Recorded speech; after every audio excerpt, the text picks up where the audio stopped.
Hello everyone, it's your new AD carry. I know you probably have lots of questions, so I've decided to make a video, everything G2 related, where you can hear about my thoughts of the team, my worries, my teammates that I always wanted to play with. It's a spicy one, so please stay on for the entire thing. And if you have any more questions, just type them down below and I'll try my best to answer them. So the first question, obviously, that comes to every fan's mind. Why such a big change, and why did you choose G2 as your new home? For me, it was basically crystal clear. Like the last couple of times I tried to get a trophy, G2 were always in my way. And at some point, I realized they're probably always gonna be in my way. So since I would like to have a couple of trophies as well, and I would love to increase my chance of winning Worlds, I think G2 is a perfect place to be.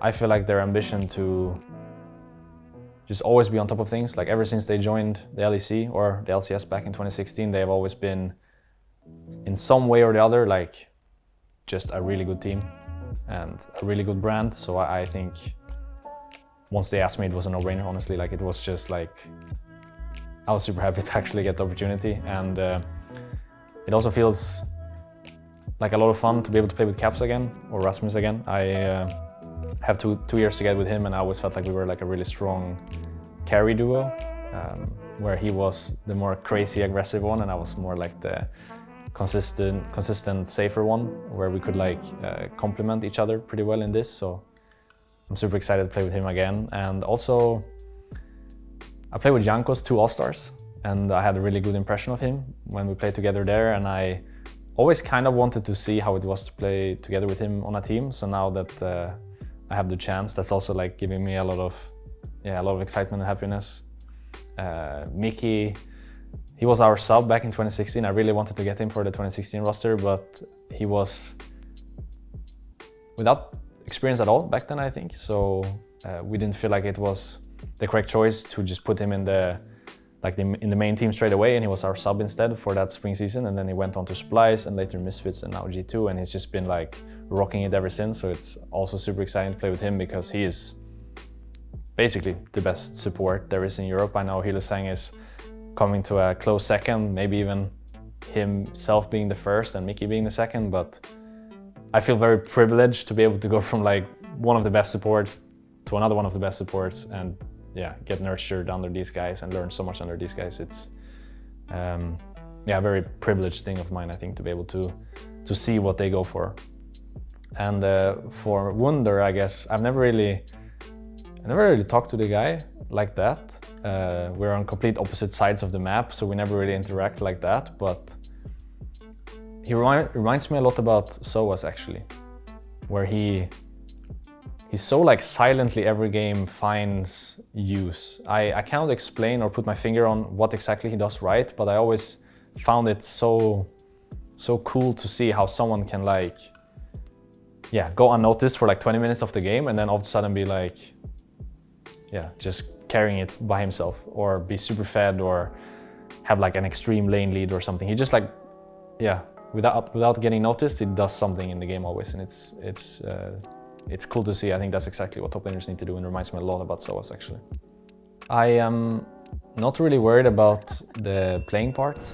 I know we're gonna be a really good team and we're all really good players, but obviously there's a little bit of worry in terms of how we fit in socially with the team or culturally, because I'm so used to now how we do things in Fnatic that maybe it's gonna be like a polar opposite how they do things in G2, and I don't want to come in and change anything, because obviously their recipe is a recipe of success. So I want to come in and be myself for sure, because I know now what I need to do to succeed. I have my ways of doing me, but I don't want to come in and change the team in itself. I just want to try my best to be myself, so they can learn over time how to integrate that to the team, but also be there to listen and to learn, because I know whatever they have done up until this point has been something very good. So I want to try to join in on that and try to follow as much as possible to see how I can help in this roster. Do you consider yourself a natural leader, or is this something that you get comfortable with over time? I mean, right now someone will have to take the duties. So I think I'm not the typical leader in the sense that I will have speeches and maybe talk the most in the room or take the most space in the room. I think I'm much more the quiet guy, or the one that maybe potentially then leads by example instead, by working really hard and always having like a consistently good performance and a consistently good mood in the team. But I don't think I'll be the same leader Luka was. So hopefully the fans don't expect that, because I don't want it to be an unfair situation to them or to myself where I'm supposed to be him, basically. I think everyone have to hear, me included, have to realize that it's gonna be a bit differently. And it doesn't have to be for the worse. It can be not even for the better, actually. It can just be different. That's completely fine, I think. And yeah, hopefully everyone's just okay with giving it some time. I don't think it's gonna be like from day one everything's great. There are gonna be issues for sure. There are issues in every team. But as long as the intentions are good, I think it doesn't matter if you have the patience to just let it, work itself out.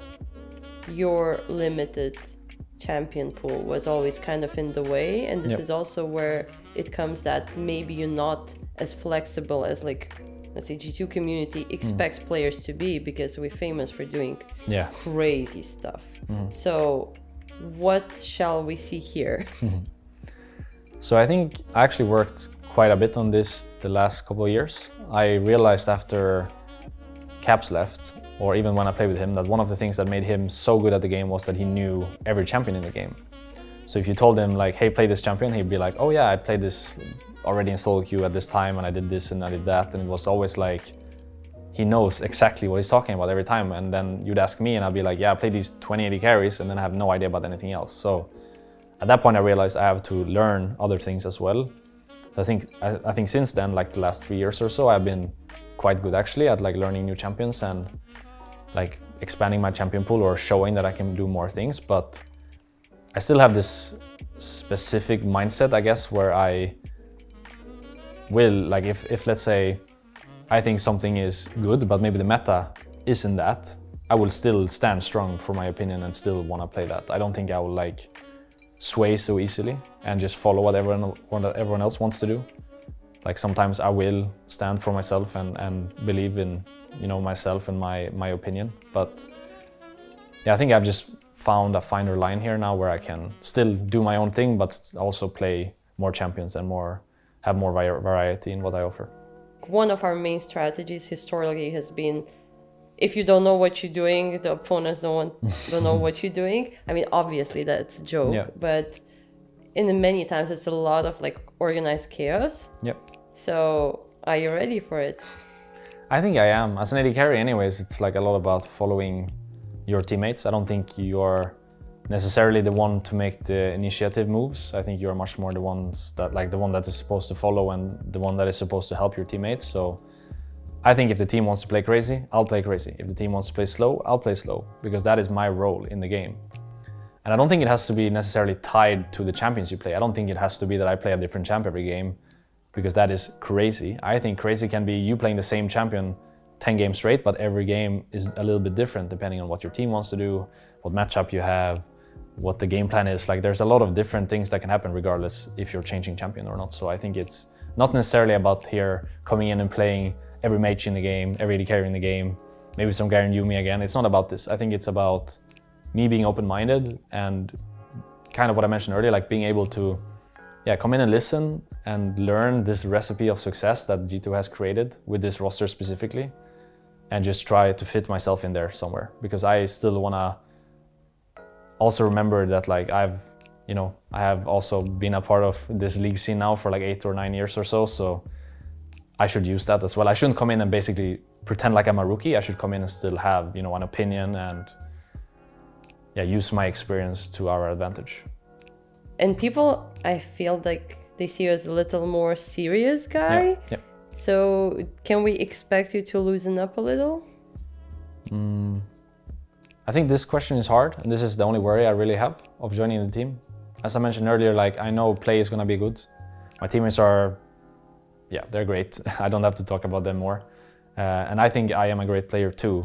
So when it comes to the game, I know we're gonna be fine. But I am worried about what you're mentioning now with maybe me being more of a serious guy, quieter guy, maybe not the leader that you expect, like not basically perks. I think these obstacles will be the hard ones to overcome, like learning how I function differently, how maybe, to loosen up a little bit more. Like these things are the hard tasks I think I have in front of me, which is why it feels okay, I guess, because I know the play part will work, so I can put all of my efforts into like, integrating together with the team, working on my synergy together with Mickey, reigniting, I guess, my synergy together with Caps, and finally having the opportunity to play with Jankos and Wunder. I think it's a lot of things I can focus on that are a lot of fun and like a new area for me. I think it's like a really challenging and potentially very fun year, in front of me. I think it's like gonna be quite different from the past, but it's making it a lot more exciting than I think just going into another year focusing on play all the time, because I think at this point it's not about play anymore. If we want to succeed here in Europe, I realize now that everyone's really good at the game already, so you don't need to think that this is the deciding factor always. I think it can also be how you function as a team, how you communicate, how much you trust each other, these kind of things that are more generic, I guess, that I feel like will be much more of a focus point in this team for me.